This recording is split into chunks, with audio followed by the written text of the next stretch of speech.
Hello, আসসালামু আলাইকুম ওয়া রাহমাতুল্লাহি ওয়া বারাকাতু। আমি দিল্লি থেকে বলতেছি, হাসিনা। কে বলতেছে? আমি বাংলাদেশ থেকে সার্জিস বলতেছি। ওই যে যে আপনাদেরকে লাথি দিয়ে বের করে দিল দেশ থেকে, তারই একজন বলতেছিলাম। আচ্ছা, সমন্বয়ক সমন্বয়ক, বুঝছি বুঝছি। যারা আমাকে জোর করে বের করে দিল, তাদের কথা মানা সত্ত্বেও আমাকে বের করে দেওয়া হলো। তা হঠাৎ করে আমাকে কেন ফোন করলা? বাংলাদেশে চলে আসুন, যে দুর্নীতিগুলো করেছেন তার হিসাব নিতে হবে, তার হিসাব দিতে হবে। আমি যে দুর্নীতিগুলো করেছি, এগুলোর হিসাব আমি কখনো দেব না, আর কখনো বাংলাদেশে যাবও না। আপনি যতগুলো হত্যা করেছেন ততগুলো মানুষ আহতও হয় নাই বাংলাদেশের বুকে। নিজের হাতে খুন করেছেন আপনি। আপনি গুলি করার অর্ডার দিয়েছেন, আর জাউরা পুলিশরা সেটাই করেছে।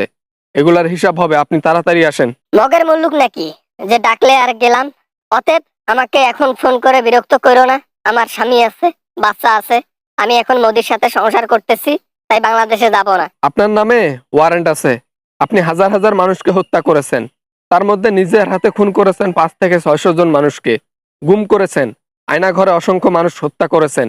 সবকিছুর হিসাব নিতে হবে। আসেন, নাহলে গালা ধাক্কা দিয়ে আনবো। এত বড় সাহস আমাকে গালা হাত ধাক্কা দিয়ে নিয়ে যাবা, তাও আবার ইন্ডিয়া থেকে? মোদির বুকে আছি। মোদির বুক মানে আমার স্বামীর বুক। আইন এমন কিছু পারে না যে যেটা সম্ভব না, সবকিছুই পারে। আপনি কোন দেশে থাকেন থাকেন, আপনাকে আইন দিয়ে আনা একদম পসিবল। আমি যাব না তো? কেন যাব? যাওয়ার দরকার নাই তো। যা করেছি করেছি, আমাকে মাফ করে দাও সবাই। কিসের মাপ? কোনো মাপ নাই। হাজার হাজার কোটি টাকা উন্নয়নের নামে চুরি করেছেন, এটার কোনো মাপ হবে না। হাজার হাজার মানুষকে হত্যা করেছেন, এটারও মাপ হবে না। পীরখানায় সেনাবাহিনীকে হত্যা করেছেন, এটাও মাপ হবে না। আর অসংখ্য হিসাব বাকি আছে।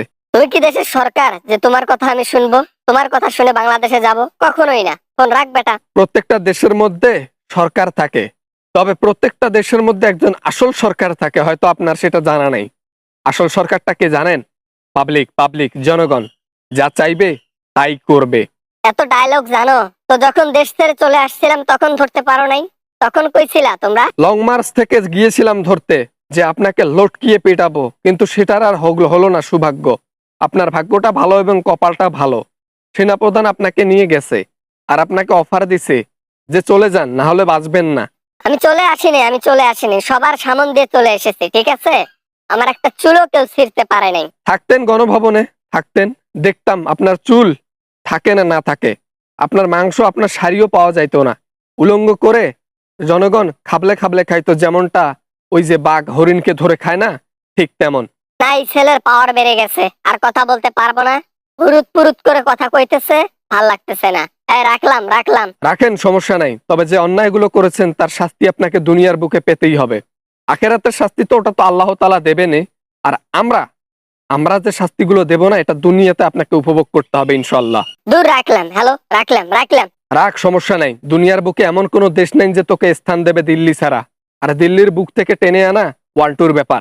খালি একটু সবুর কর। হ্যালো, হ্যালো, হ্যালো, কিরে, হ্যালো, এ হাসিনা, হ্যালো।